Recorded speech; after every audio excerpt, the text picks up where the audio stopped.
Hello and welcome to Little Knowledge Podcast, our second episode, but really our first real episode. My name's Paul Busby and with me is Goff Morgan. Hello, Goff. Hello. Greetings, Stu. How goes it? I'm not bad. How are you? I'm fine. I've had a wonderful delve into technology this week. I looked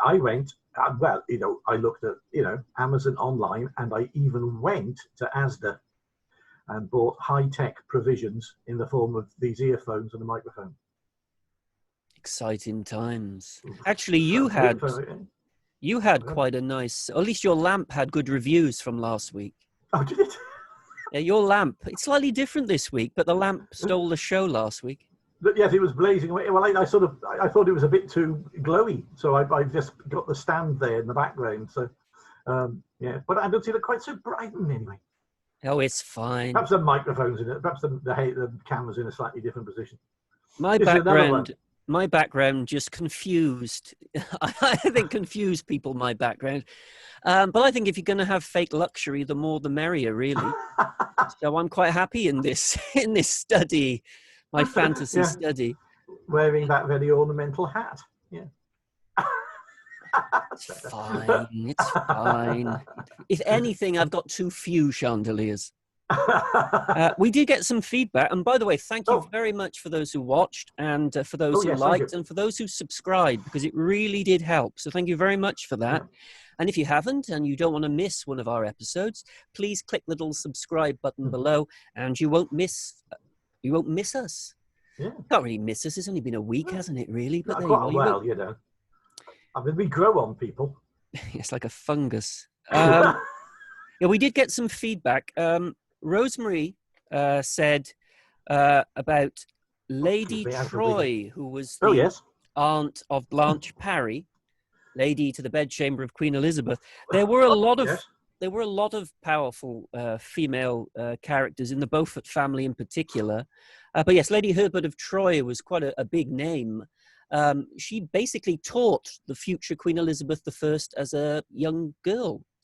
And again, it goes back to all that wonderful history before the 1680s Troy house, before the rebuild. There is a lot more of the old house there than I realised. If you can imagine a T shape, the 1680s Troy house is merely the top of the T. The rest is Jacobean and possibly a bit of Tudor as well. Oh, that's really interesting. Two people recommended Troy House, a Tudor estate across time by Dr. Anne Benson. It's brilliant. Thanks for that recommendation. I got it and I read it.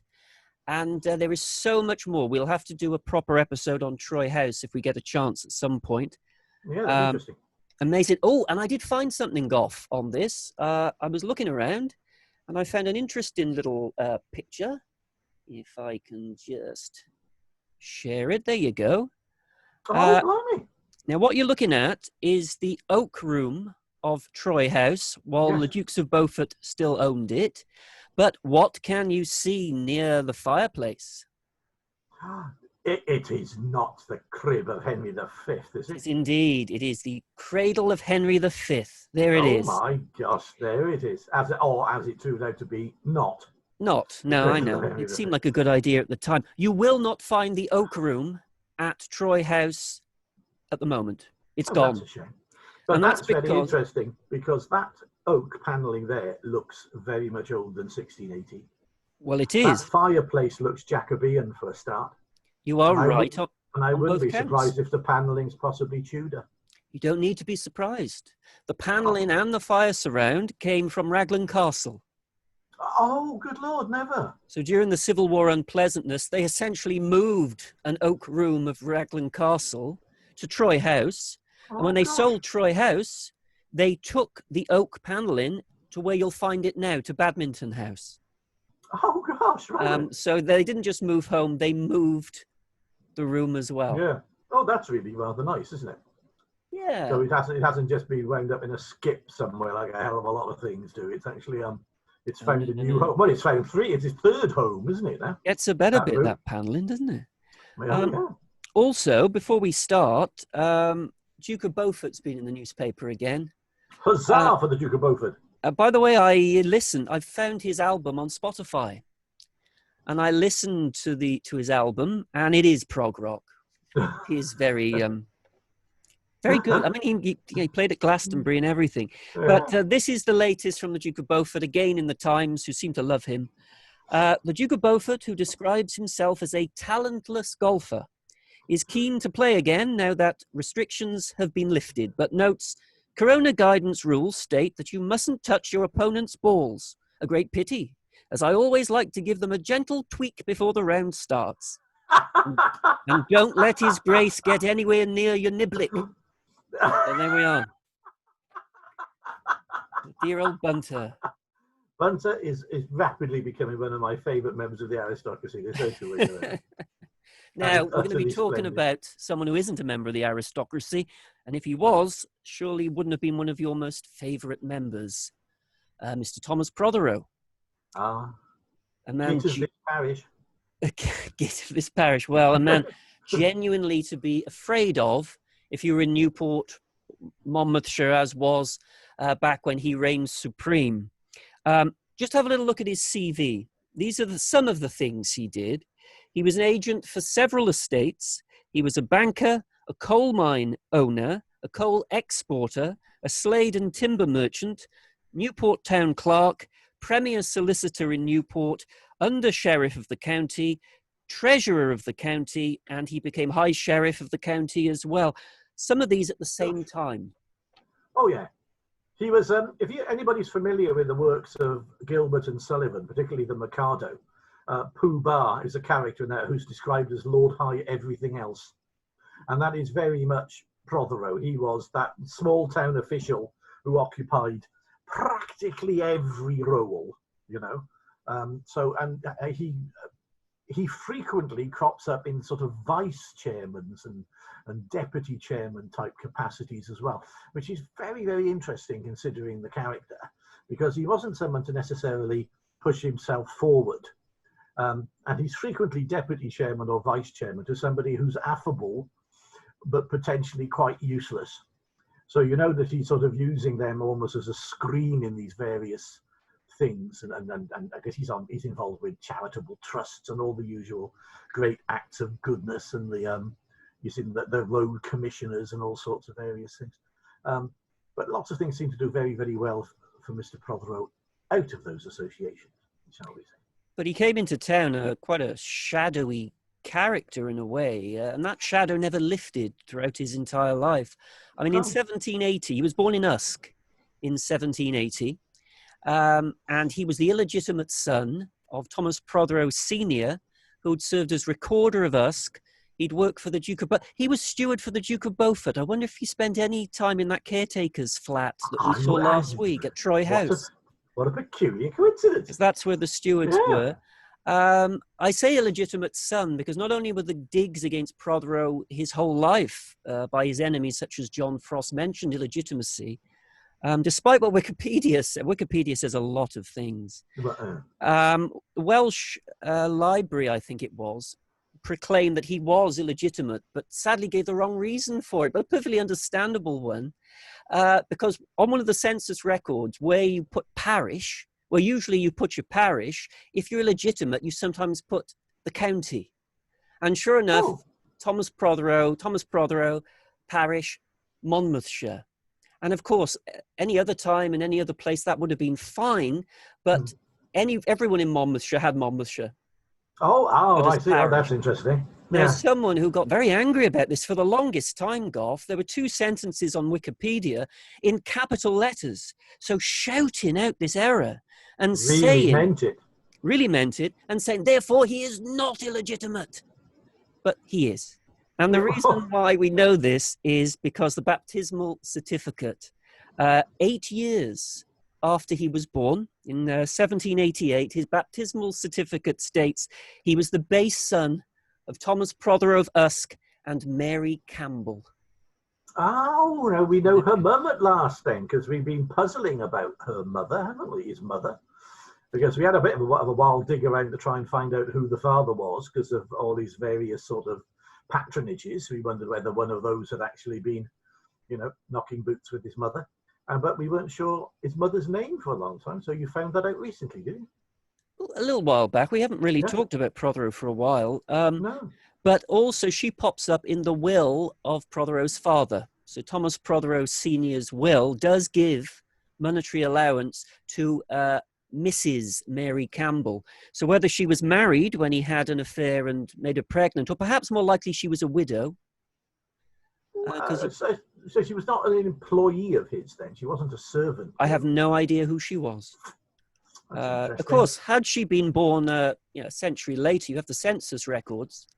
So you can see, was there a Mary Campbell working in the household? Was she a maid or something? But also, was she a Mrs. when he was born? No, she was a Campbell. She was a Campbell. So if she's Mrs. Mary Campbell, at the end of her life, and she's Mary Campbell, I mean, she almost certainly either married or a widow. Yeah. So definitely illegitimate. And the reason I hark on about this is because I think this was it really got under Prothero's skin. Because where you were back then, of course, in the aristocracy, it was very important, not even the aristocracy, the great chain of things. And he was never allowed to forget by those less important than him and those more important of him that he didn't really fit into society. Maybe it spurred him on, I'm not sure. But he came to Newport, and he arrived in Newport late in 1806. He didn't get on with his dad. So that means he's at the age of 26 then he rolls up in Newport. That's right. Before that... That's pretty young, really. Before that, he headed off to London. His father didn't get on with him at all. In fact, at one point, his father had to force entry into his son's house to remove goods he thought being hidden there. They didn't get... The will of his father is very cold to his son. He doesn't appear in some of the family trees. So there was no love lost between father and son.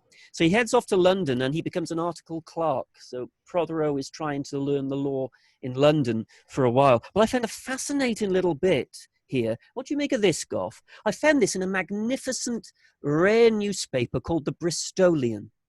It ran from about 1829 to 1831. It was a radical newspaper and it pulled no punches. So it's full of gossip. You won't find it in the Monmouthshire Merlin or even the Beacon or even the Star of Gwent in later years. And what do you reckon about this? This is an old chap who'd read something in the Bristolian and wrote into the editor to tell what he knew about Thomas Prothero, okay? Having known the said Thomas Prothero from the time of his apprenticeship to the Usk cobbler, so an apprentice to his grandfather possibly, who was a cobbler at the time. Yeah.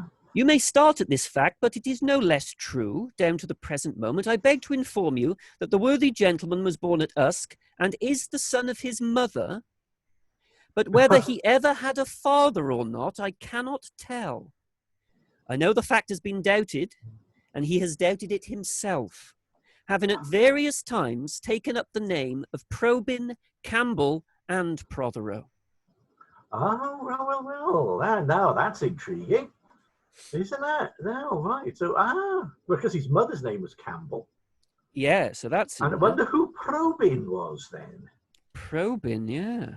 Because that's the name. Who is Probyn? I love the fact that he tried... What is significant about this as well is that Prothero's reputation is not just sort of in, a big fish in a little pond. It's across the other side of the Severn estuary. This is the Bristol paper. I mean, this is perhaps sometimes when we again slightly underestimate the reach of Prothero, is that we think of him very much in Newport terms, but he's very much a South Wales figure, and he's also very much, in the larger industrial area because of his later connections, particularly with coal selling, etc. So he's a very, very prominent figure. If he's sufficient enough to get interest in the paper right across the other side of the water, when it wasn't so easy to get across the other side of the water, that's significant. Oh, they really disliked him, the Bristolian. They had a name for him, King Stalk Tom. King Stalk Tom. The idea being, again, it's a little dig at his background, brilliant. at his illegitimacy. But he was of course, felt. yeah, the stork dropped him. The stork. They always called him ill-begotten and things like that. But he did actually, they quoted when he turned up, they had some dispute with colliers, and it was in Bristol for some reason. And Prothero went over there to talk to the men who were not happy. It turns out their wages had been cut almost by half.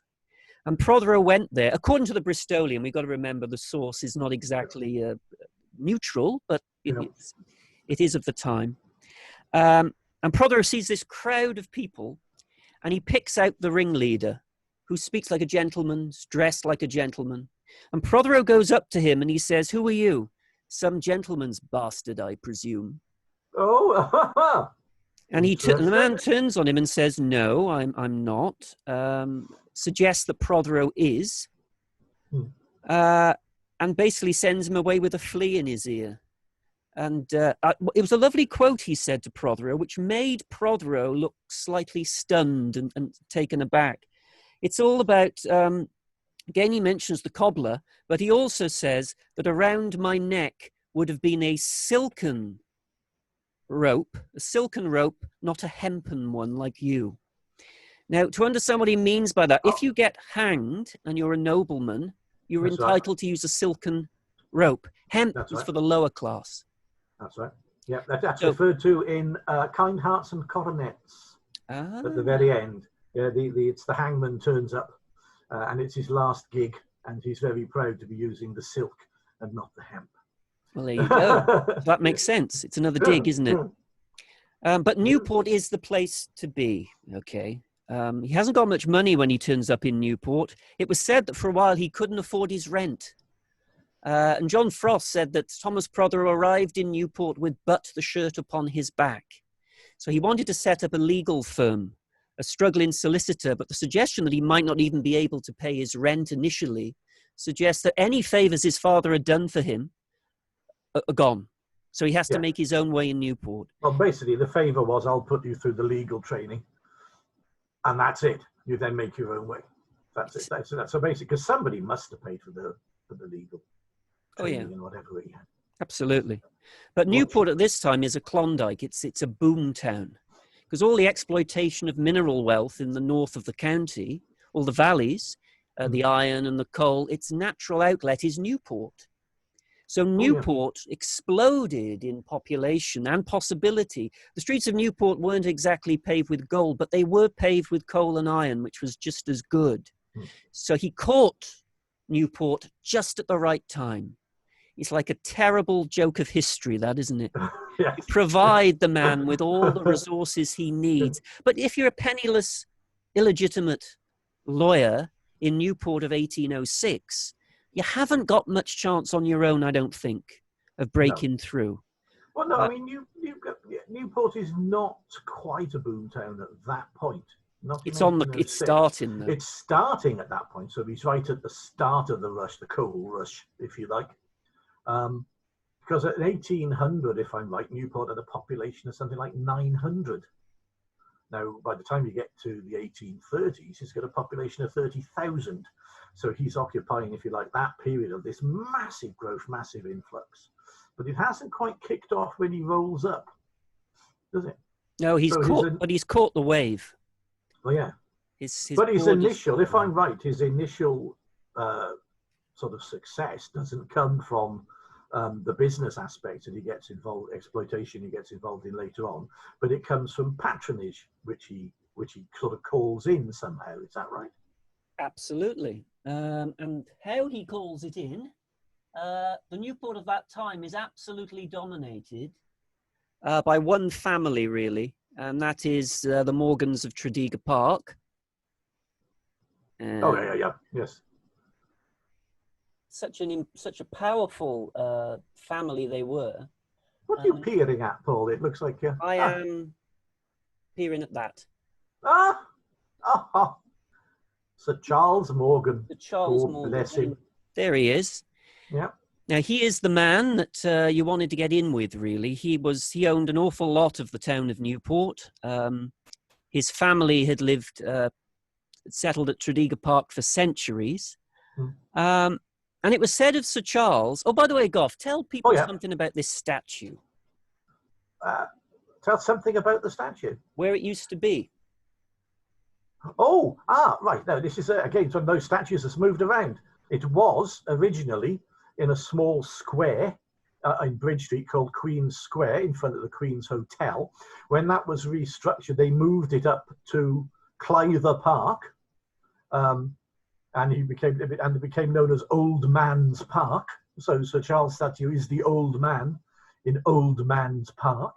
And the local legend said that if you went into the park at night, Sir Charles's statue got down off the plinth and followed you about the park. And then now he's been moved back now to the bottom of when the Skinner Street in Newport, not Skinner Street, beg your pardon, bottom of Bridge Street, and that junction at the top of Skinner Street when they pedestrianised the area. So he's back in there now. He is. So Sir Charles would have been 46 when Prothero turns up then, is that right? Yeah, more importantly, he'd just taken over his estate. He takes over in 1806. The old agent of the estate dies. Now that's interesting. That's again another fortuitous moment. Yeah, in the career of villainy of Thomas Prothero. So he managed to sort of get over the body, you could say, of the previous agent.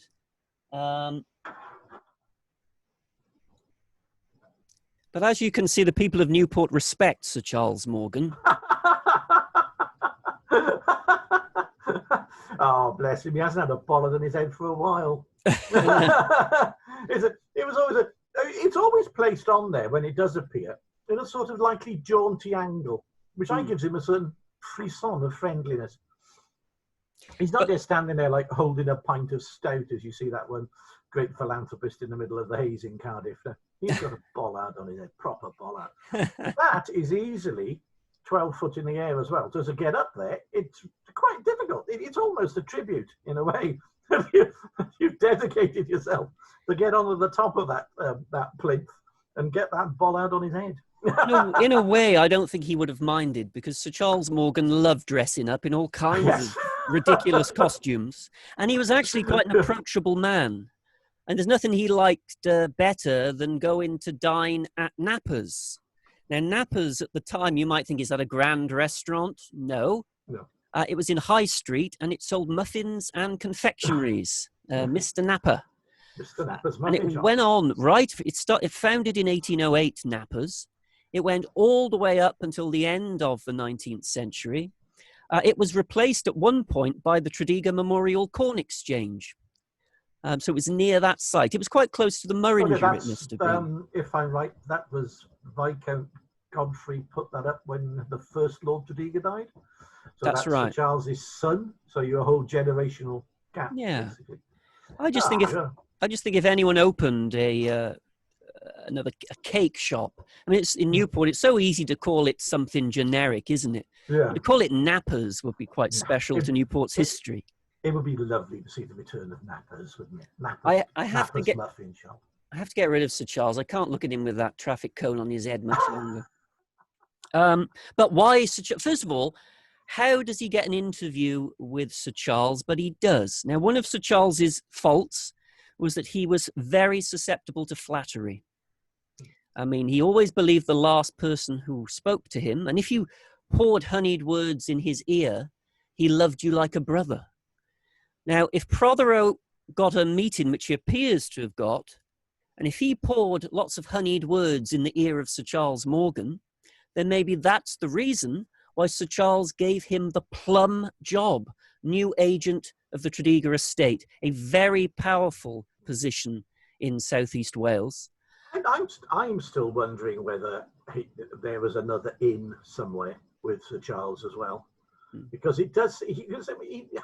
How did he get direct access to the bloke for a start? You know, I mean, he couldn't just written a flattering letter, could he?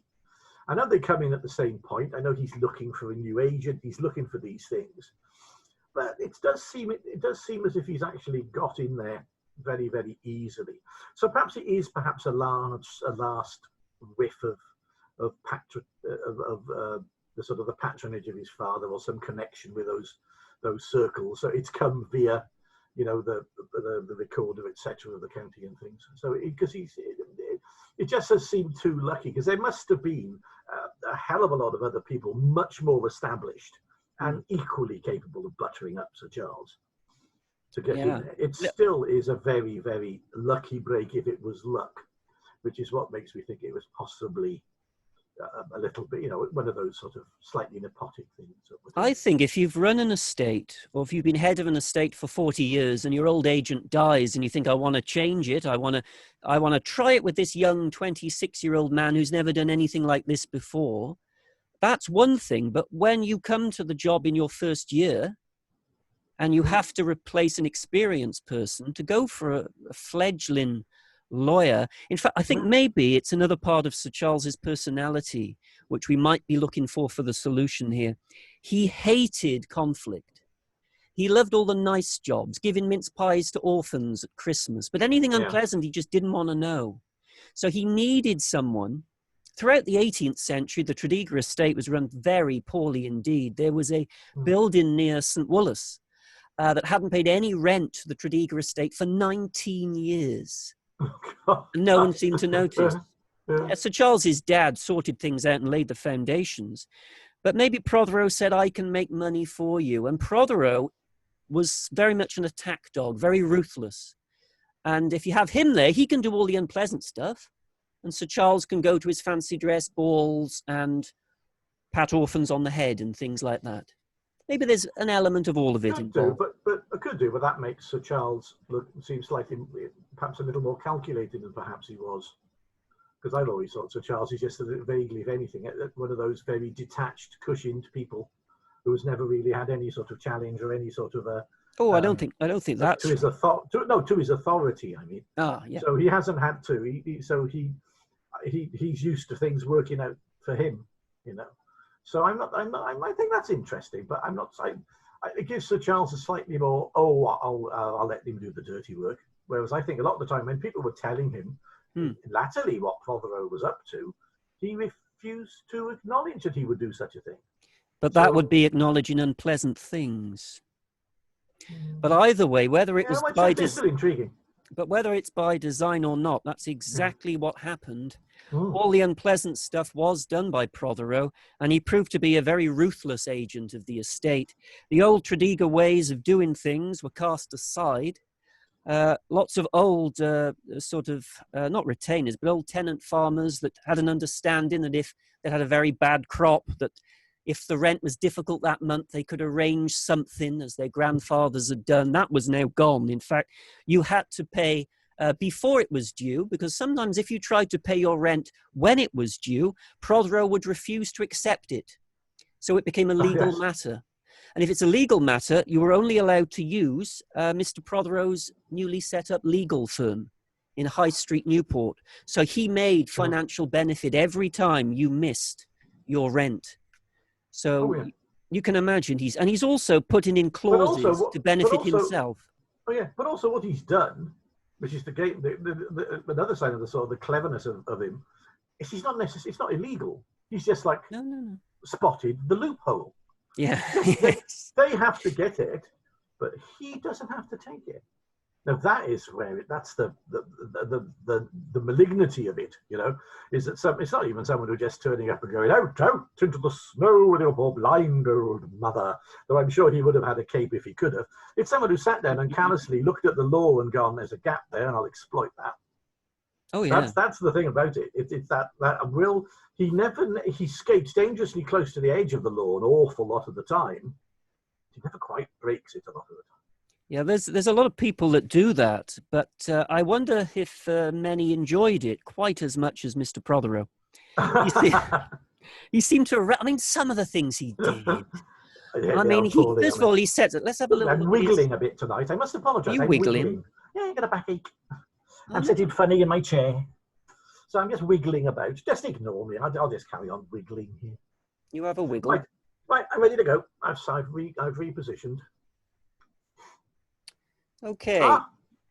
Yeah, what you're looking at there, if I make it a little bit... Oh, that's better, isn't it? Yes. It's the house, much altered, actually, in this picture. The house he was given as agent to the estate was the Friars, which is sort of Bellevue Lane, isn't it? At the back of the Royal Gwent Hospital. Still there today. Indeed, yes. That building you can see with like the little sort of turret and the cross on the top. That's actually the dairy building, and that's still there. You still drive past that, and in fact, the whole bulk of the building is mostly still there. Yeah. So he sets it's a up nurses' there. training college, I believe now. Yes, it's postgrad, and he set up there in his really a little mansion in a way with his own staff. And I'm not saying it goes to his head, but he is by now the premier solicitor in Newport. Prothero became Prothero and Phillips. He became a burgess in 1807, which means a free man of Newport. You're allowed to take part in municipal affairs. And within 3 days, he is appointed Town Clerk of Newport. And everyone put that down to the long arm of Tredegar. Well, I mean, it's perfectly obvious then he was made a burgess, so he could be made Town Clerk of Newport. Oh yeah, he is. Yeah, it's like being made a cardinal and then pope the next day. It's all set up. It's one of those tracks, it's done like that. Oh, absolutely. He is using his position by now. Apparently, he starts beautifying the friars and adding things to the gardens, but rather expensive things. So it's sort of the equivalent of you hiring someone. You know how much you're paying them, a reasonable wage, and they turn up for work in a Ferrari the next week. Yes. At no point it appears that Sir Charles didn't think that, hang on, maybe what's going on here? Yeah. The most wonderful bit was with the friars is when a toll road was put in, a turnpike road, which he oversaw as Town Clerk of Newport. And he realized that to get from the friars to High Street, where his legal firm was, he'd have to use it himself, so he got it rerouted. That's right, yeah. As a commissioner of the roads commissioner, they shifted the toll gate so he wouldn't have to pay sixpence.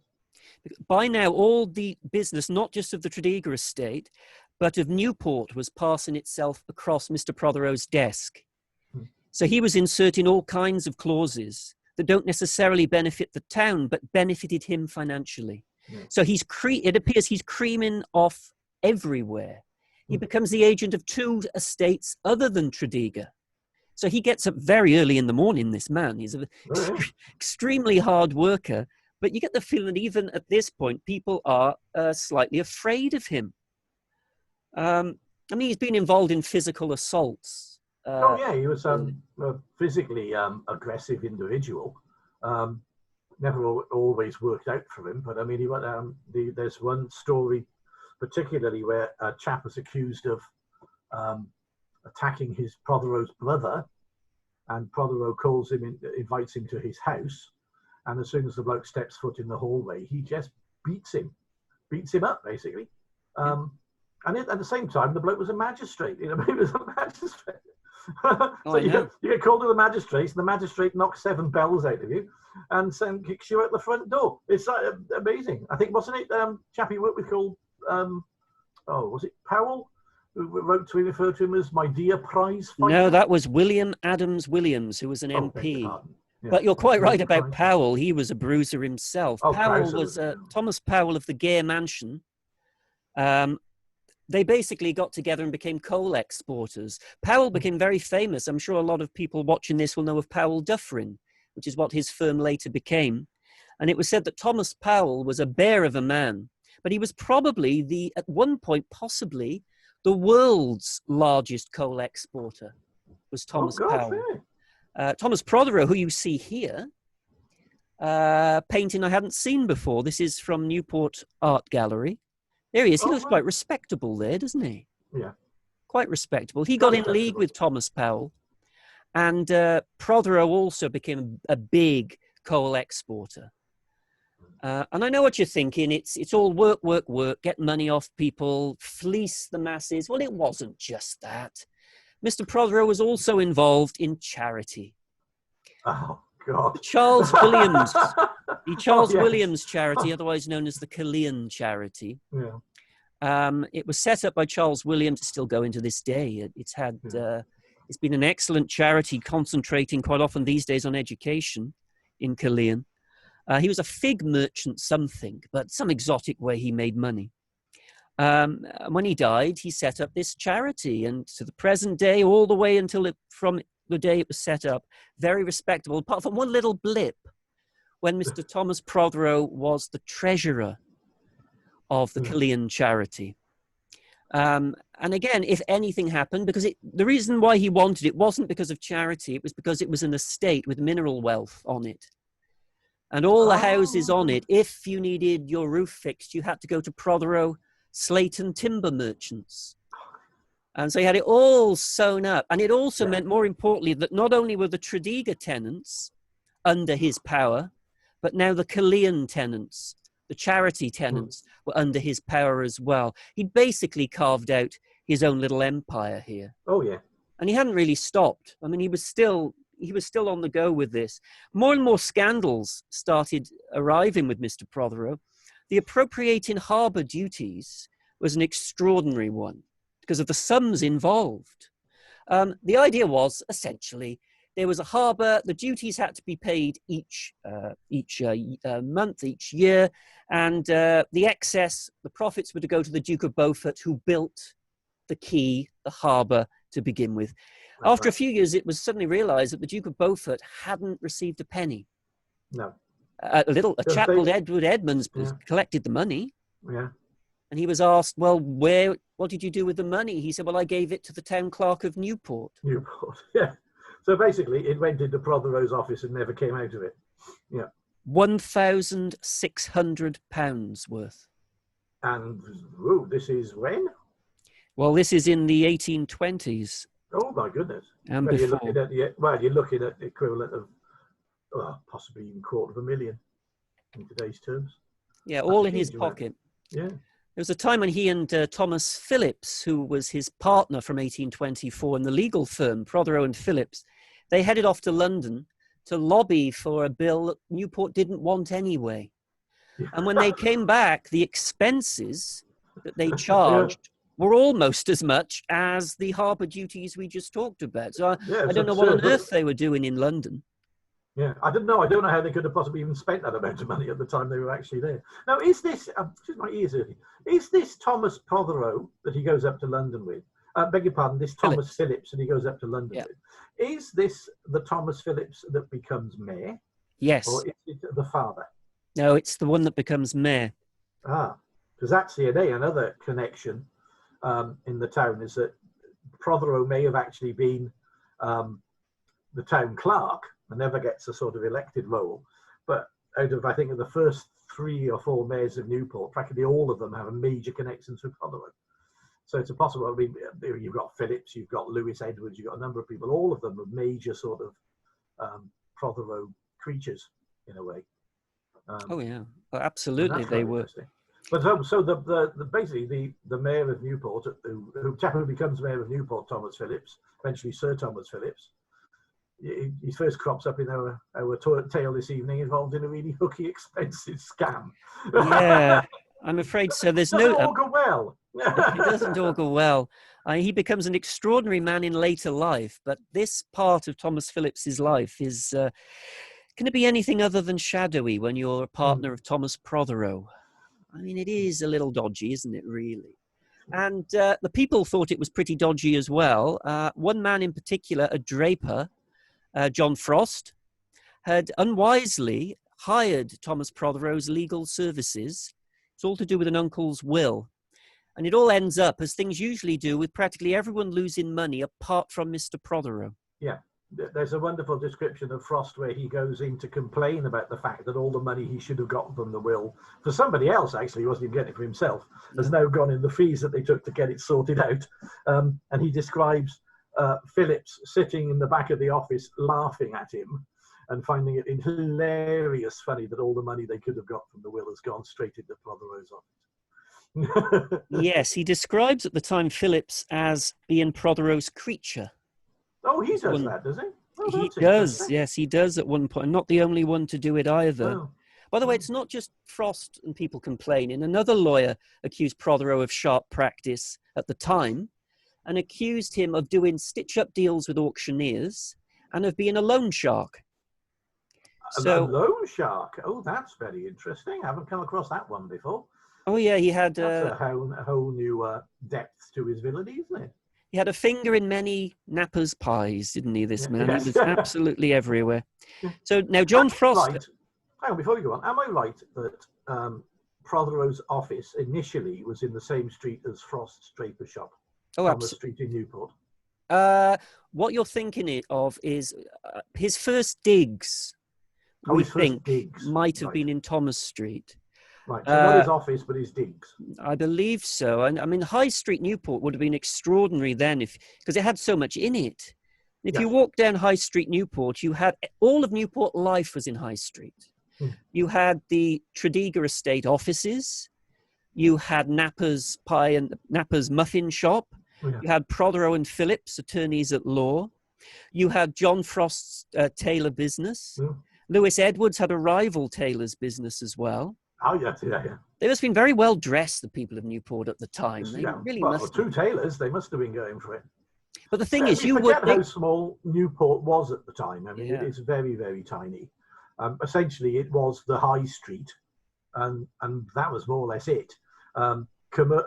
Commercial Street and Commercial Road didn't exist at that period. You more or less stopped at the square in front of where the Westgate Hotel was and is. And it sort of petered out a little bit beyond that. It didn't carry on in a road down. So the way you got sort of into and out of town was you came down Christchurch Hill, and you drove down what was then become Cambrian Road. You went over the bridge then to the Castle Green, where the market was at the time. Then you went down the High Street.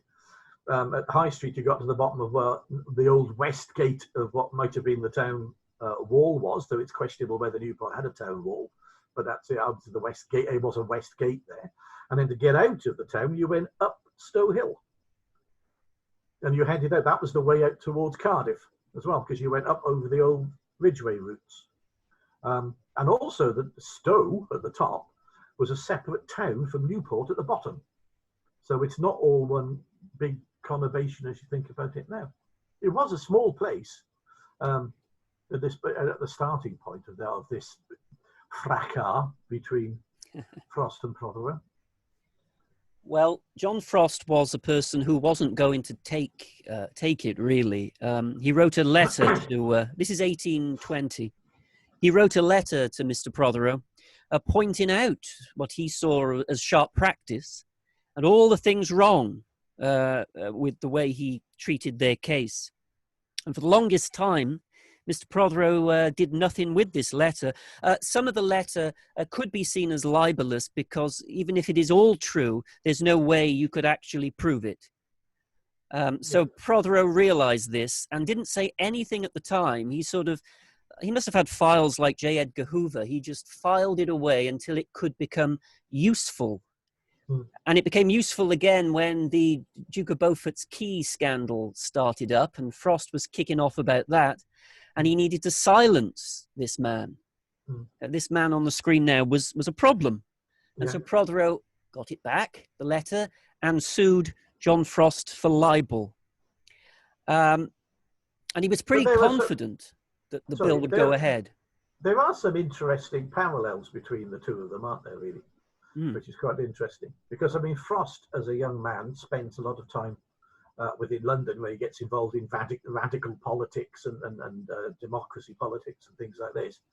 And he's not actually that far from where Prothero is training at the same time in London as a lawyer. So they have a very similar sort of route and background in a way. They're both, but they must have both been self-taught, I presume, as a legitimate, even necessarily got education otherwise, Prothero.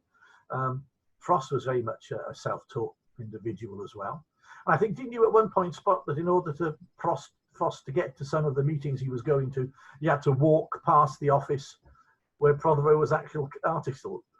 Is that right? It's certainly conceivable, yes. Yeah? It's fascinating, isn't it?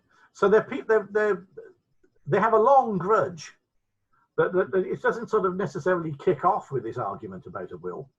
There's a grudge before it. I mean, at one point in a letter, Frost's complaining that he sold Prothero a hat in about 2007, and he still hasn't paid for it. You know, so it boils down to two people in the same town really rubbing each other up the wrong way for a very, very long time, and then finally it kicks off and it culminates in this, and Prothero decides to come down on him like a ton of bricks and stop his mouth.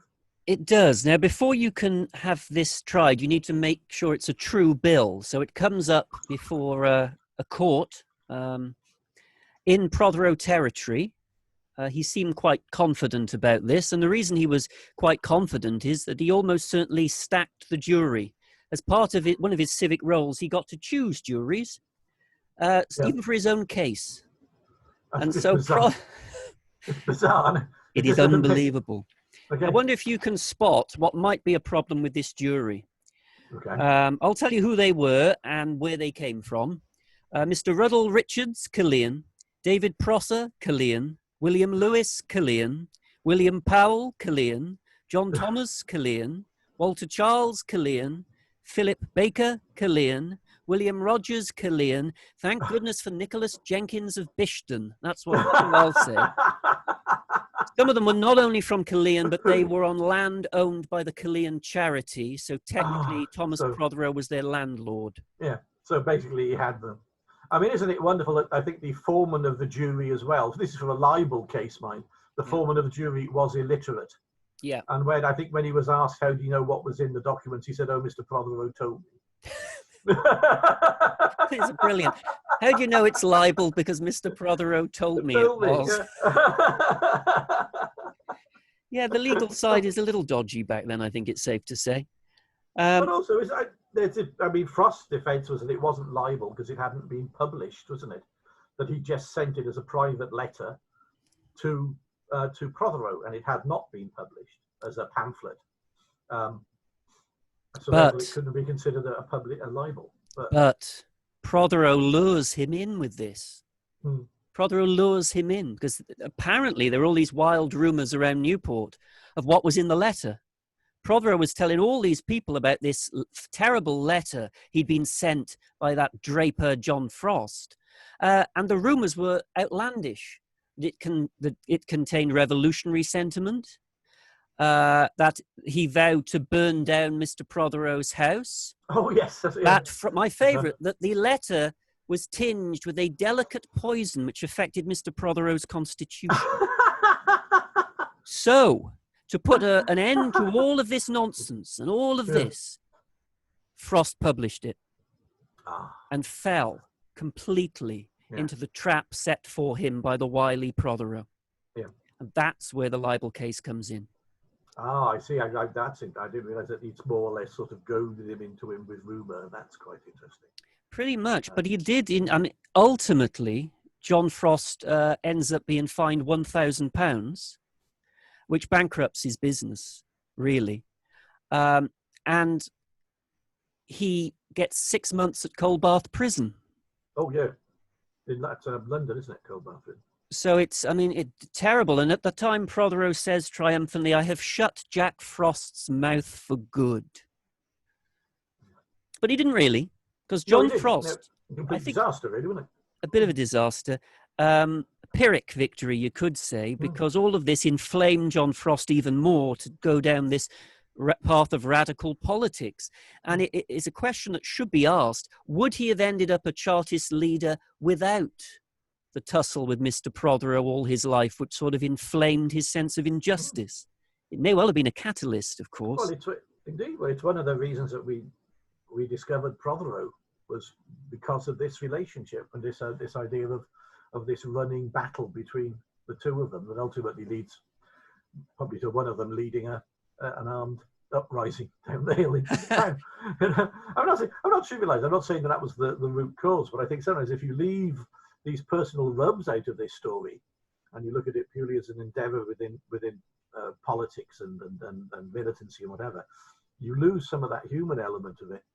And the relationship between Frost and Prothero is a defining factor, I think, in this battle and this push for a greater rise in democracy. I think you're absolutely right. And Frost, I think you once said in a talk we did how much Frost loved the sound of his own voice. Oh, I think so. I think he did. I'm a Newportonian. It's impossible not to be fond of John Frost. You are genetically programmed to be fond of John Frost.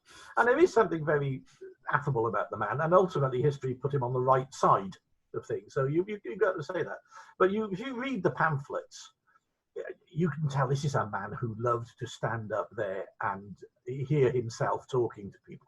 You know, it can be verbose. It's full of sort of, you know, his autodidacticism. It's full of biblical quotes and rhetorical devices and things. So he is really sort of, you know, playing off to the crowd. And he loves to get a laugh.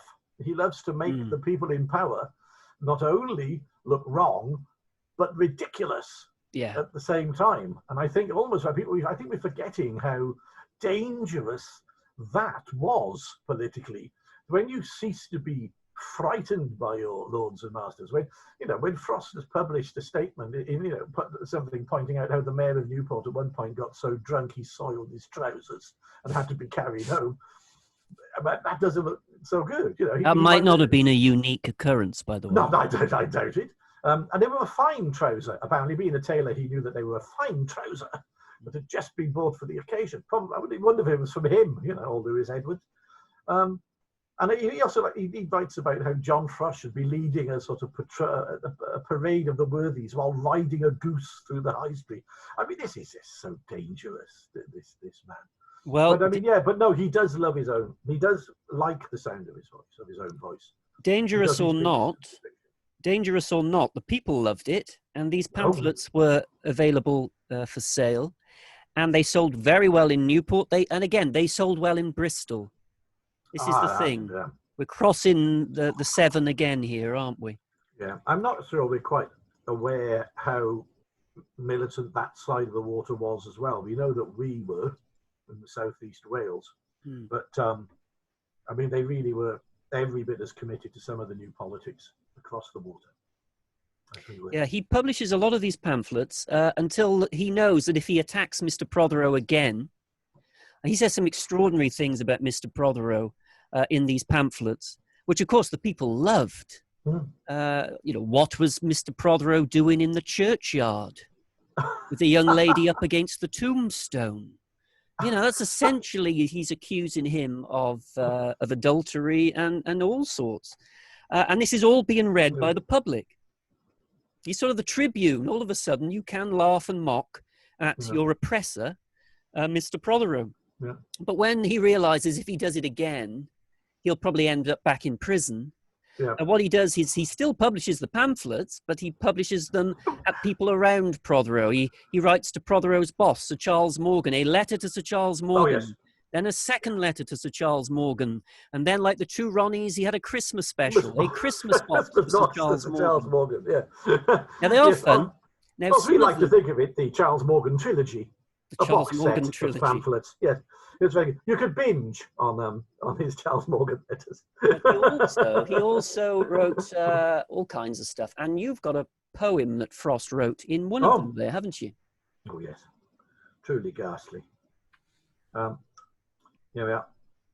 This is the poem that John Frost wrote about Thomas Prothero. When from thy father's house thou took'st thy way, and camest to Newport in a luckless day, thy wardrobe on thy back, except one shirt, which graced thy pocket, covered with the dirt of ancient husk, could any then suppose that in Tredegar thou wouldst thrust thy nose? Good God, to think the Prothach's son, whose father filled the office of a bum, should e'er command and people him obey as if he ruled with imperial sway. Forbid it, heaven, that e'er a man should be obliged to bend before like thee. O fortune, blind thou wast when thou didst raise this cobbler's grandson to so high a place. What a load of old toffee. What is rather interesting is when I say obliged to bend before like thee, he's left a gap. Now, normally that would be a beep, you see, or a honk or something like that. Now, goodness knows what word is actually going in there, because it is quite a long space. You could write a significant expletive within there. Obliged to bend before a like thee. I'm wondering whether it is a reference to bastardy.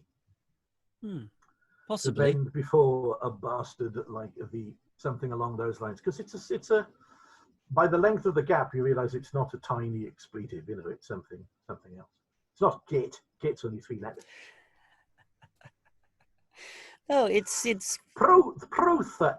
Yeah. Because I read that and thought it was a typo. But no, it's not. His grandfather, the cobbler or the currier, he spelt it that way in several documents. So Prothero became Prothero as the generations passed it through. And the bum bit... Am I right in thinking that Frost's had one of Frost's antecedents were cobblers as well? Am I grandfather, right? Same so thing. So his same thing, isn't it? The parallels between these two guys is quite astonishing. You could make a film or a pretty good TV version, Prost versus Prost. No, not Prost. He was Alain Prost. How John Frost inspired me to become a Formula One driver. Prothero versus Frost. Yeah. That would work well because they are locked together. Oh, yeah. So when you say that, you were saying about his father served in the office of a bum. Oh yes, bum bailiff. Bum bailiff. Remember I said his father burst into his own son's house to remove goods? Part of his job. His father's doing a bit of his ordinary job, getting his own goods back, getting his boys in. Good God. Yeah. He died in 1819, by the way, old man Prothero. Oh, yeah. So Thomas is very much on his own now, even more on his own than we would think. Because with reform in the air, 1830, 1831, he sees the way the wind is changing, and he decides that it's probably time to break with Sir Charles Morgan of Tredegar, who is the old landed aristocracy. And anyway, by this time, many others of the Morgan family have been saying for years to Sir Charles, look at what he's doing. He is dragging the Tredegar reputation into the dirt. You've got to get rid of him. But Sir Charles never did. It was see no evil, hear no evil, that sort of thing. Yeah. Finally, in 1831, when Prothero's going to leave anyway, Sir Charles finally sacks his agent, Thomas Prothero. But by this time, Prothero has sort of outgrown the job of agent anyway. He's got his own dynasty, his own power base. He doesn't need them anymore, does he? No. And also, they're on what we don't necessarily realise in the house at the time is that they were ever so slightly on the skids. Because the political world that they'd inhabited for so long was disappearing around them. They weren't the forces locally that they had been, and also I think the estate's struggling ever so slightly as well at that point as well. It's not at the peak of its powers as it became in the later 19th century. This is very early developmental state. So they're sliding down the influence ladder. I mean, Prost at some points it takes the mickey out of them for having to send the sons and daughters to sort of blue plate dinners, basically turn up to charity dinners at the head of the table as the only way of trying to continue their influence in the area, because politically they're sliding away. They are sliding away. It didn't help that Sir Charles was on both sides of the reform issue. Not wishing to upset anyone, he straddled the fence magnificently and pleased nobody, unfortunately.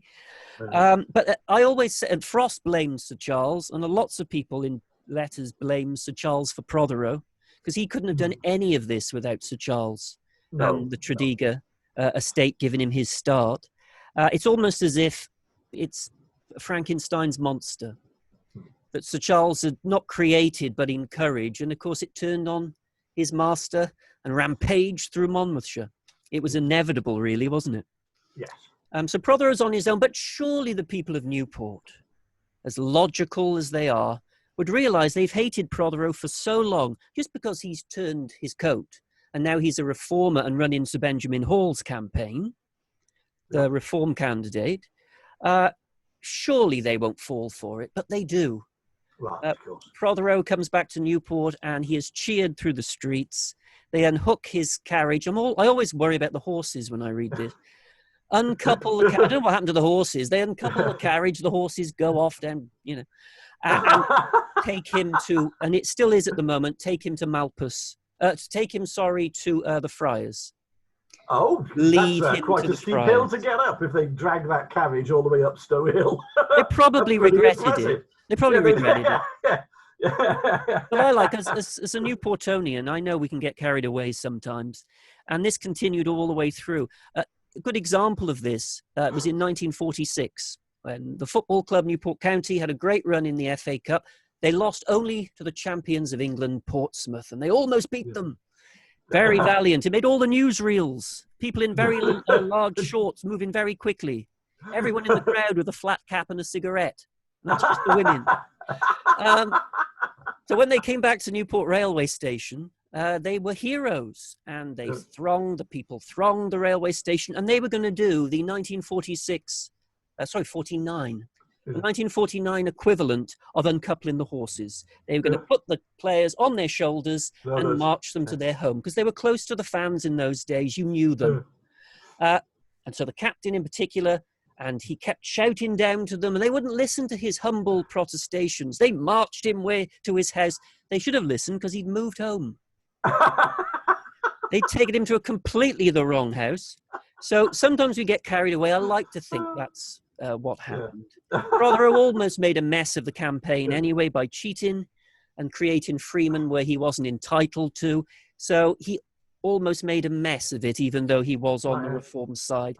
But the result was overturned 2 months later, wasn't it? It was, but ultimately Hall did get in a year later at the next general election. Oh, right, I didn't know. So, but yes, you're quite right. It was overturned. He was kept out for about 8 months. Benjamin Hall, of course, famous for being Big Ben, the bell at Westminster, named after him, who was in charge of the board during the creation of it. So Prothero it didn't last long, this burst of reformist zeal, really. No. He went back to his wicked old ways. Yeah, and Frost never fell for it either. No. I mean, he says in one letter about, if I believed that their conversion was true, how I would hug the dear lambs. Yes.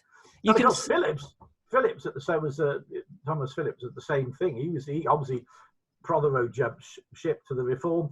Phillips has to jump ship to the reform part, the side of it as well. But I'm not sure Phillips seems to sort of stay there a little bit, doesn't he? He doesn't quite go back. Yes, the Whig side. They were still Whigs on the Whig side, yeah. So, but he makes again, he's quoted by Frost as making the marvellous speech and standing up at a political event. This is Phillips, and saying, of course, we want to feed the naked and clothe the hungry.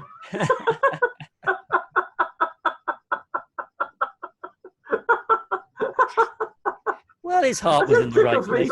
Yeah, but also he's a really crap politician. Of course. But these bursts of reform, it matched in a way his burst of religiosity. Every so often, Mr. Prothero will be religious for 5 minutes, almost turning over a new leaf, but it never lasted. I think he had about 3 conversions as far as Frost could count. And he thought that Methodist was probably the next one in line, but it never lasted long. So if he had a conscience which told him that he was doing terrible things, he quickly managed to shut it up. So, I mean, is that, though, the one redeeming feature that you've attempted to find in Prothero all these years, that perhaps he did have these occasional guilt trips? I'm not sure it counts as redeeming if it only lasts for 5 minutes. Well, yeah, I suppose so. But I mean, but then he goes back and he lapses. He gets guilty again, and he gets guilty again. It's like he's some sort of, he can't quite break his behaviour pattern, but at least he doesn't have a guilt trip about it every so often. Yeah, well, when we finish, I'll try and give one redeeming feature or at least an explanation maybe for Prothero. But he's building his own thing now, his own empire, his own mansion. Now, he was agent not just to Sir Charles Morgan, but to a man called Mr. Nixon, and also to Sir Robert Kemmis. The Kemmis family, perhaps better known locally as being in charge of Kevin Mabley. But they also had a house. Sir Robert had a house where North Lodge is now. Gough, near you? North Lodge, near Malpas? Oh, yes, I know, yes. I know North Lodge. I can see that out of my kitchen window. Well, they think that was the site for Sir Robert's quite fine Queen Anne home. Oh, Prothero did two things. He bought the lordship of Malpas from Sir Charles Morgan, and he demolished his former employer, Sir Robert Kemmis's house, yeah. and he built Malpas Court, his own mansion, between 1835 and 1838. Yeah. Let me see. Let's have a little look. So it really is very close to you, isn't it? Oh, walking distance. Yeah. Yeah. Oh, yeah. It's a very intriguing place. This when you see it. Yeah, and it is. Yes, that's still standing. Obviously, bits of it have gone at the back, but mostly it's the front part of the building that remains. But that entrance portico is there, and the turret and everything is still there. It was built. It's Gothic. It had to be Gothic for Mr. Prothero, didn't it? It's proper castellated structure, you know, to give it a sort of sense of antiquity, which it clearly doesn't possess. It was built by a chap called Wyatt, who's more famous locally for the building of St. Paul's Church in Newport, and also the rebuilding, the restoration of Llantarnam Abbey for Mr. Reginald Blewett. He was in charge of that as well. I feel sorry for Reginald Blewett. The worst DIY job in the world. He wanted to pay £50 to just fix the ceiling of Llantarnam Abbey, and he turned out years later to have spent about £60,000 and rebuilt the whole thing from scratch, pretty much. Oh, really? But that Gothic style, very much in vogue, very much Wyatt, that you can see there. Yeah. And in a way, you could say very much Prothero. Yes. There's something very, I'm often struck by this building, and the way he used it. And it does it to project a sense of menace in a way. Mm. He, as you say, there's North Lodge Gate was the original entrance into the property, and you drive down what is now Whittle Drive, and that was more or less a driveway that went straight to the front of the house. So you see the house in the distance, and you drive to it. Mm. Now that didn't suit Prothero because he thought that it lacked drama. So he built South Lodge, which is what you can see out of my living room window. And South Lodge, you drive down what was a little roadway, which is I think called Llewellyn Drive, I think that. It used to lead into land that became part of the Territorial Army. So you drive down there and you went through trees, and you curved around, and then eventually the house sort of loomed up out of you, because he did it, and he did it deliberately because he said he felt that the original approach to the house lacked drama. Now, doesn't that say something? Yeah, and he knows what he's doing. Oh yeah, and when you get to that front porch, which you can see there still above the doorway into it, there is the motto which Prothero has chosen. Now, I can't quite remember the Latin. I'm sure somebody will be able to tell us, but it actually says, God feeds the ravens. And above the doorway, there is a raven. And in fact, above the doorway to the entrance to South Lodge, there is a raven. There we are. Yeah. Deus pascit gorgorvos. God feeds the ravens. And there's the raven. Now, this is I think, sort of very telling of the man. This is what the man chose to represent himself. A bird of ill omen, a scavenger on the corpses of others, you know, and there is not a single, apart from the reference in the Bible where they say God feeds the ravens, in other words, the ravens are acting simply according to their nature when they do what they do, when they're carrion birds, you know, and scavengers. He's saying that, you know, I'm just doing what is natural for me. I'm doing almost what God intended me to be, a scavenger. And there is not a single legend or story about the raven which is not an ill omen or not but there's no positive side to raven mythology. One of the first stories you even get about the raven is how the raven became black. Do you know this story? Yes, you told me. Yeah. He was white, apparently, and the god Apollo was convinced that one of the young ladies with whom he was in flagrante delicto was knocking boots with another gentleman. So he sent the raven off to spy on her, and the raven came back and informed the god Apollo that yes, she was indeed, you know, cavorting merrily, And the sun god was so outraged that he blazed up and scorched the raven black. Therefore, the raven got this idea that it's a messenger of ill omen, you know. So, and that's what you choose to represent you. That is how you're going to put 3 ravens. Yeah, and a biblical motto about I'm acting according to the way God wanted me to be. Pretty bloody awful, actually. Yeah. It's psychologically, it's very, very telling of the character, isn't it? About how he sees himself, I think. Yes, because I hope I'm not reading too much into it, but I just think it's really, when you pick these things, you're making a public statement to the world, not about what way you want them to see you, but also about the way you see yourself. And that's very, very, very telling, I think. Yes, and he has the opportunity that a lot of aristocrats don't have. He didn't inherit this. He's starting the world anew. I mean, if you look at Bradney's family trees of the area, the Prothero dynasty starts with him. As the illegitimate son, he is starting a dynasty. And he chooses this. He chooses the raven. It seems to fit his image, though, doesn't it? Oh, yeah. Yeah, when you know anything about Prothero, yeah, the raven is probably the best bird you could pick. Yeah, quite. But the fact he knows it as well is intriguing. Quite extraordinary. Yeah. Well, we'll pass through to the Chartist Rising, which, of course, is a story done by many people and far better elsewhere. But Prothero's role in it, he had spies in the valleys. He must have known that something was happening. And he was in what we would call today an undisclosed location in 1839 when the Chartists attacked Newport. So he was long gone, and he only appeared again after the Chartists had been arrested. He came back to help prosecute his old mucker, John Frost, which I'm sure he enjoyed immensely. Quite interestingly, when the sentence of the Chartists was given, a huge uproar all over the country, but especially in Monmouthshire and Newport, of course.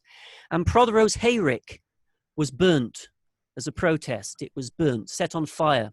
And Prothero put out a £100 reward for anyone who could get a lot of money, for anyone who could give the name of the person who burnt his hayrick.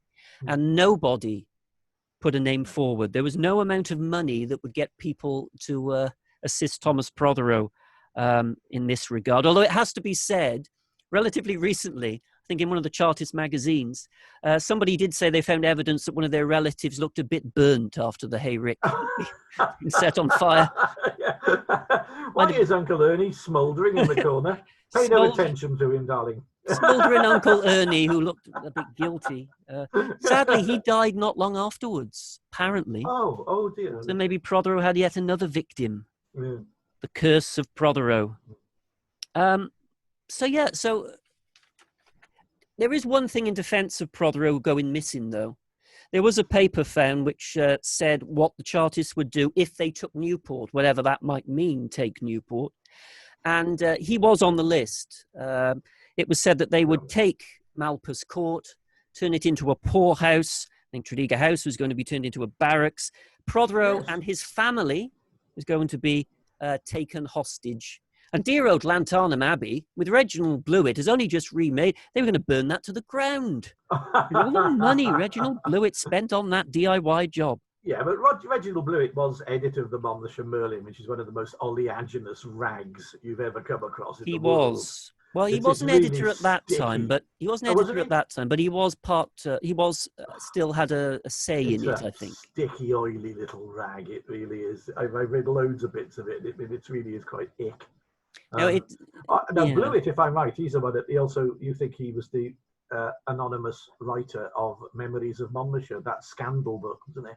Yeah. And one of the things you pointed out is interesting. When you read it, he dishes the dirt on practically everybody in the county, apart from Mr. Prothero. By merest coincidence, he does happen to be married to Prothero's daughter. His brother married Mary Prothero. Yes, the daughter. His brother was it? I beg brother, I thought it was Bluey. Yeah. So there's a family connection. So he in the family. Edmund Blewett married Mary Prothero. Yeah. He continued in his way all the way through. Really, got involved with the gas company. That was slightly shady as well. This is lovely. Do you know this story is fantastic about the gas company? Is the Newport Gas Company was hideously unreliable. And when anybody complained about the service they were getting, their solution to it was to cut the gas off. So the noble burghers of Newport, God bless them, decided to form their own gas company, rival gas company. And hundreds of people put money into the company. I don't think they were going to really sort of take on this company. And eventually there's a big meeting where they reconcile, for want of better phrases, you know. And of course, chairman of the gas company is Prothero. Like they're still fingering every pie. Here he is again. Oh yeah, a little bit older in that one. A little bit more jowly, a little bit more bald. A little bit more like a bruiser there, I think, though. Yeah, you said. Yeah, that's he's a tough character. That painting is Torvine Museum, I think. This painting of Mr. Prothero. That's the painting I gave a talk about Prothero with him gazing at me when it was on loan at Newport Art Gallery a couple of years ago. Psycho eyes. But family life. You know, that's Prothero did marry. He married twice. His first wife, Mary Collins from Gloucestershire. She didn't make it to Malpas Court, sadly. She gave him 10 children and died in 1835 at the Friars. Oh, right. So she didn't make the leap to Malpas Court. She's buried at St. Woolas. Yeah. So yes, 10 children, including my favourite, the 10th, Decimus Prothero. The wonderful Decimus Prothero, yes. Every bit, the living epitome of that, the apple not falling very far from the tree, wasn't it? He really was the one chip off the old block, Decimus, wasn't he? I'm rather fond of Decimus. Decimus was an utter rake. Yeah. He would always be gambling. He'd always be at the racehorses. He would always be causing trouble. He would always be getting up to things with gentlemen's daughters and things like this. Always with gambling debts, always coming to his father, wanting to be bailed out. That's essentially what Decimus did. He spent his life being bailed out by his disapproving father. Now, Prothero was a man who, once he made a decision, and he found that decision worked, he might go back to the same technique. Now, he saw John Frost ultimately ended up in Australia, of course. Yes, Chartists, Van Diemen's Land. And I don't know whether he thought, now there's a plan, there's an idea, because he sent Decimus, his own son, to Australia. Yes, sort of voluntary transportation. He was known, I can tell you exactly, he was sent, Decimus, as a remittance man. Now what that means is, a remittance man is, you go to Australia, you get money sent to you to support you from home, only on the condition you stay in Australia. Oh, good Lord. Well, I never did. So it was a punishment. It was a punishment. Unfortunately, good grief. Unfortunately, Decimus was not well behaved in Australia. He may have committed bigamy, which is one of the things. He got involved in a murder scandal. He didn't like a journalist, so he tore his beard out when he met him in the street. Oh, yes. That does make me cringe slightly. Yes, I bet you're wincing right now, aren't you? Yeah. And during the court, which made the trial, which made all the British papers as well, he was asked to apologise after the fine was sent down. And he said, no, I'm not going to apologise. And if he wants his beard back, he can have it. And out of his pocket, Decimus brought out bits of the man's beard and threw them in his face. Why did he keep them? You can understand someone getting in a scrap and pulling a bit of beard. But, I'll keep this for later. Did he get it out of an evening and go, look at this, Mr. So-and-so's beard, everybody. Oh, dear me. He got into so much trouble, although he does have a legacy in Australia, in New South Wales to this day. And his legacy is a big reservoir called Malpas Dam, which is in Australia. Blimey, that's interesting. Is there a recreational centre where you can get boats and things like that? So named after Malpas Court. That's Desi's sort of legacy. He had to escape Australia pretty quickly. He had to flee, really. Yeah. And he fled only after his father had died, mind. Oh, right. So he didn't come back when Prothero was around. Too scared to, I would have thought. Yeah. But he had to flee, and he put in the newspaper that he has to leave Australia, where he will go home. His affairs are in a very jumbled state. He needs to go home where his honourable friends will make sure that he does nothing dishonourable financially. So he's going to go home, but he will be back in 7 months. That's what Desi says. And he leaves his son, he leaves his wife, and he comes back to Britain and never goes back, and might have married the barmaid of the Tredegar Arms. God. And he dies at the age of 41, Decimus Prothero, of typhoid fever, it seems. Oh, blimey. So good old Desi. So are they, I presume if there's a son and there's a wife, are they descendants of Decimus Prothero still? Well, the son was left, Decimus did leave money to his son, so he did acknowledge him from afar. He left about £286 to his son, who became a newsagent. Oh. Now, whether he had sons as well, whether the Prothero line, of course, lives on, but whether the Decimus line lives on, I'm not entirely sure. Thomas Prothero did marry again. He married Sarah Petman. She was from Essex originally, Sarah Petman, and no children this time. But he was about 20 years older than her, and she must have had the patience of a saint, quite frankly. These Mrs. Protheros must have been some impressive women to put up with some of the things that her husband put her through. So if we let me get him off the screen. It's at times like this when you hope that there will be a happy ending. But what's a happy ending in this circumstance? Are we looking for retribution to strike down Mr. Prothero? Or at least that he's learned his lesson, that he... I think Etheridge, the printer, once said that he hoped that Mr. Prothero would finally turn to good. He'd finally realise after all these years. But there's also the quote, of course, the biblical quote that Etheridge said on more than one occasion, which applied to Prothero. He may have sent it to Prothero as well. There's an allusion to this. What does it benefit a man if he gains the whole world yet loses his own soul? Yeah. Which does sort of sum up Prothero quite nicely, doesn't it, really? But no, Prothero dies in 1853, so John Frost outlives him. Yeah. Prothero dies, he's 71, 72. He dies in Cavendish Square in London, a very rich man, with no real sign that he'd seen the light at any point or had a conversion experience. Now, he was pretty bad, I think, right up to the end.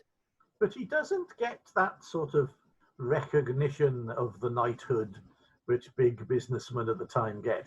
So even despite all that success that he actually does get for himself in very, very questionable purposes, it doesn't pay off in terms of the establishment. He's always a slightly outsider figure to the establishment. Oh, yeah. They're not going to have... Exactly, and that must have been the frustration his whole life.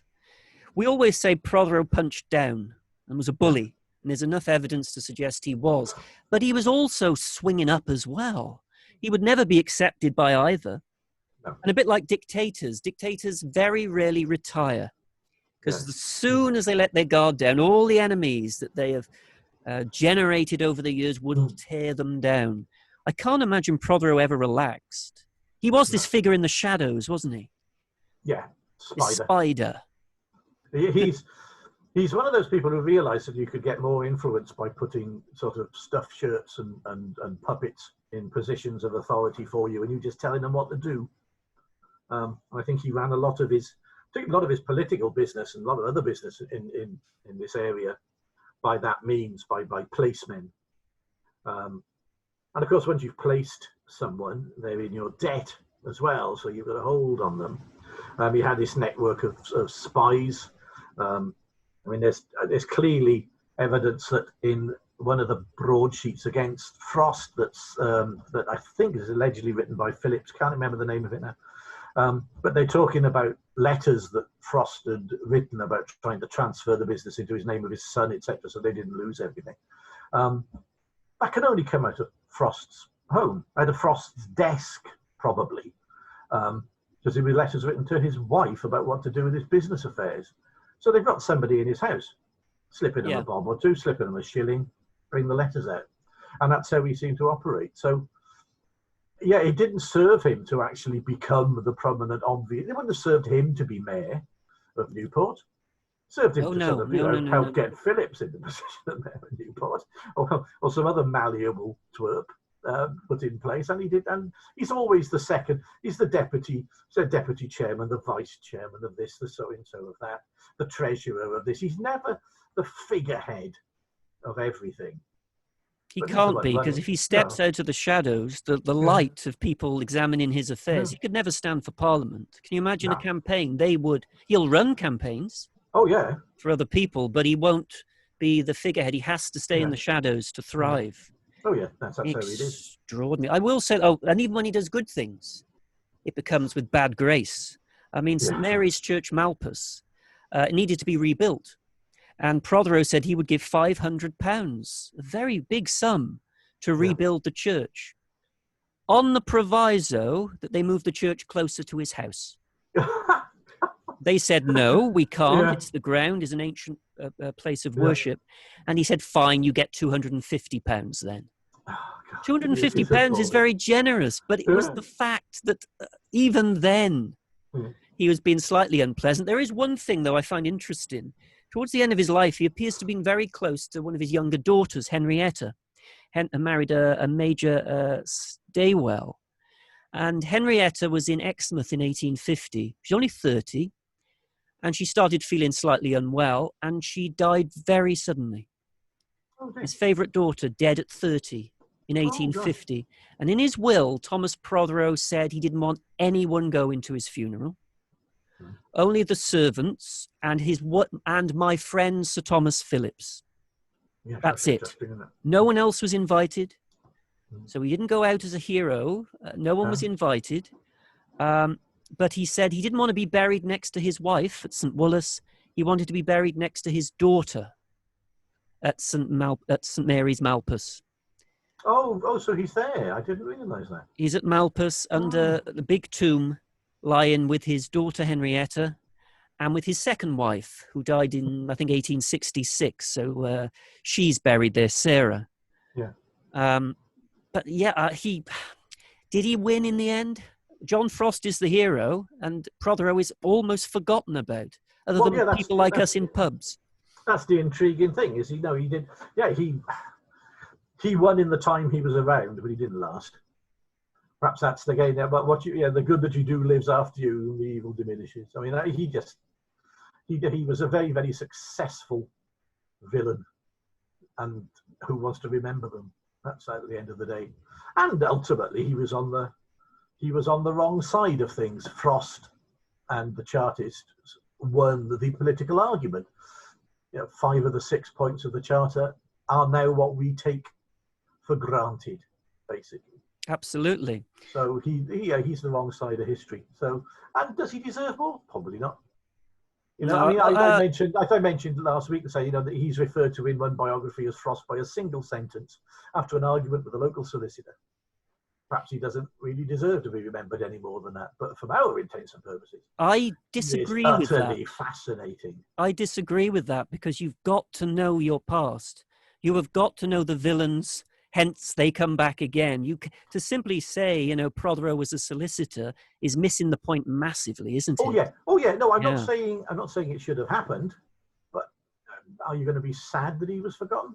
Well, there'll never be a Thomas Prothero school. There'll never be a statue like Sir Charles Morgan has got. No, he was. He probably does not deserve to be. Yeah, he doesn't deserve to be remembered fondly, but his family probably do. Well, the Protheros that came after him, one was the Reverend Prothero, who was chaplain in ordinary to Queen Victoria and is mentioned in her diaries. He had a very famous historian grandson, another grandson who became a peer of the realm. And the Protheros that lived at Malpas Court after Thomas did an awful lot of good for the area, the region, and were extremely well remembered. They sort of left in about 1916. And then the Llewellyns took over, and they were sort of businessmen, the Colonel Llewellyn, and that carried on until about 1926. Eventually, Malpas Court was bought by Newport Council, and it became a sort of a social club. During World War II, during World War II, there were lots of Nissen huts everywhere. And the Americans were at Malpas Court. The 20th Postal Regiment at one point. They were there. But then as the years rolled on, Malpas Court became, well, we looked at Troy last week, didn't we? How damaged it became. Well, so did Malpas Court. This is a photograph of one of the interiors. In the 1980s, only part of it was being used, and there was a betting shop in there. Yes, bookies, I remember that, yeah. A Decimus would have loved that, wouldn't he? Yeah, he wouldn't have had to go far. So it doesn't look, in great shape there. And you can see that parts of it. Oh gosh, yes. Yeah, really worse. The worse for wear, weren't they? Yeah. Doesn't look so great there. And we've also got, maybe slightly happy at times.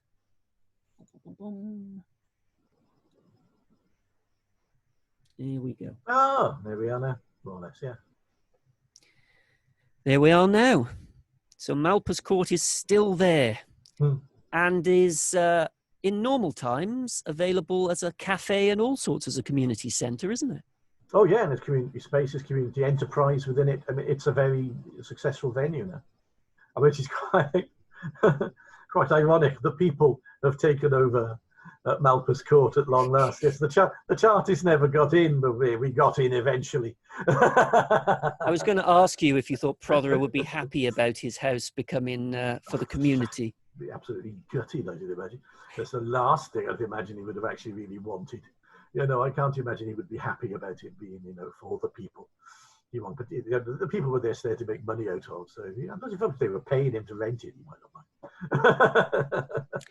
But he is, as we have said, one of the great Newport villains, and has been, I think, good fun to talk about this evening. I think it's been very entertaining. Again, I said there's a lot to talk about the individual, and that's what makes it most interesting. And to see that there must have been lots and lots and lots of men like this in that early Victorian period. A lot of business practice that Prothero engaged in was just normal business practice of the day, practically all of which would actually be illegal now. Yeah. I mean, what was common business practice was incredibly hokey.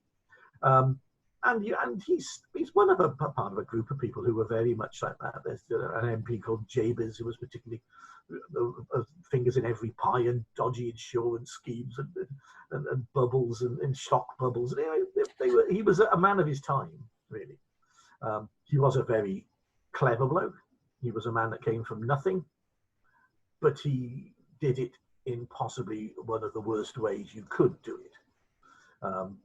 Whereas Frost, who didn't rise to the sort of financial levels of him, and obviously got hammered down the bloody social scale a bit, has emerged out of it as a far more honourable and a far more principled character, who even after all those years in Tasmania, when he eventually his conviction is overturned and he comes home, he's lost none of the fire and none of the commitment to the cause for which he was imprisoned. No. So that's why I think we choose to remember Frost over Prothero. When John Frost came home, he had a huge reception in Newport, which said it all, really. However, I think they might have uncoupled his carriage again, which in my view lets the side down terribly. I think they did that when he came back in later life, because he didn't die till 93. So he came back in later life, and I think they dragged his carriage through the street. Well, it's what they do. It's what we do, yeah. It's a Newport thing. We haven't done it for a while. I gave a talk about Prothero once, and a lady came up to me at the end and said, "My goodness, I didn't know he existed." He said, she grabbed my hand and she said, "Can you imagine the big tragedy here?" She said, "Can you imagine how much good he could have done with that drive and with that commitment and that?" But sadly, his gaze was in another direction, wasn't it? Okay, but you can go to Malpas Court when things get back to normal. You can go to St. Mary's Church, Malpas, and see where he is buried next to Henrietta, his daughter, and also at St. Mary's Malpas, not so close to his father. His father would be upset, but probably still within swinging distance. You'll find Decimus Prothero as well, that wonderful rake who liked to fire a cannon off in Malpas Court. Yeah, just for fun. They used to set the clocks to it locally, apparently. Yeah, it would go off at a certain time every day. Go when they would check and set the clock. Well, thank you, Goff. We'll been be a pleasure. back. We'll be back soon. Not sure what we're going to be talking about next, but it might be Murder Most Foul, Goff. I do love a good murder, as you know. That's always fun. Thank you all very much for listening. I hope we didn't go on too long, and we'll see you very soon. Bye-bye. Bye.